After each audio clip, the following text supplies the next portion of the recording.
সালাম আলাইকুম।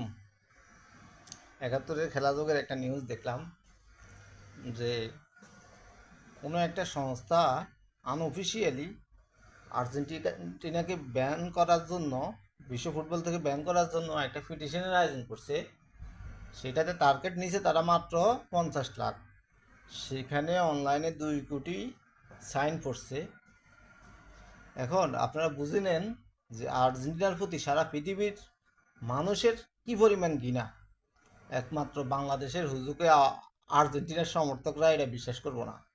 তাদের প্রতি অনেক ক্ষোভ। আমরা ইউরোপে দেখি, ইউরোপের ফুটবল এবং সাধারণ ফুটবল প্রেমীরা, একমাত্র বাংলাদেশি ছাড়া ইউরোপিয়ানরা কখনোই আর্জেন্টিনা অথবা ব্রাজিলেও খুব বেশি সমর্থন নাই। হ্যাঁ, সবাই আর্জেন্টিনা দেখতে পারে না।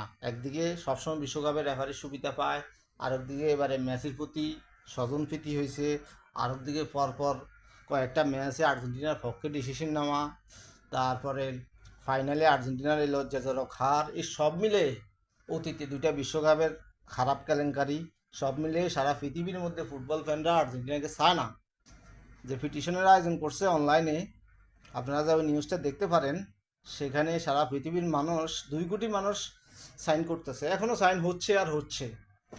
শুধু বাংলাদেশের ফ্যানরা শুধু একমুখী থাকবো, সারা পৃথিবী উল্টে গেলেও বাংলাদেশের ফ্যানরা আর্জেন্টিনাকে ভালোবাসি সেটা বলেই থাকবো, বলতে থাকবো। তো এ হলো অবস্থা। এখন বিশ্বকাপ হেরে গেছে, ফাইনালে 105 মিনিটে কোনো শট নিতে পারে নাই, সেই দুঃখে এখন নতুন করে বিতর্ক সৃষ্টি করছে। হ্যাঁ, তাদের ওই কি কি রুমে, মানে পার্সোনাল রুমে, খেলা মাঠে যাওয়ার আগে যে একটা রুম থাকে, ওখানে নাকি কি কি হয়েছে, ম্যাচে নাকি সবাই ছোলাই বলাই দিছে। বুঝছেন, এগুলা এসব বিষয় নিয়ে মানে এখন মনকে সান্ত্বনা দিতেছে। সবচেয়ে বড় কথা হলো প্রকাশ্যে অনলাইনে যে পিটিশনের আয়োজন করছে, 2 কোটি সাইন দিছে, ওখানে যায় আর্জেন্টিনা, বাংলাদেশে আর্জেন্টিনা ফ্যানরা দেখে আসো যে আসলে সত্য কিনা 2 কোটি মানুষ চাচ্ছে আর্জেন্টিনা ওয়ার্ল্ড কাপ থেকে বা বিশ্ব ফুটবল থেকে আউট হয়ে যাক। তো স্লোগান একটাই, আর্জেন্টিনা আউট। ধন্যবাদ সবাইকে।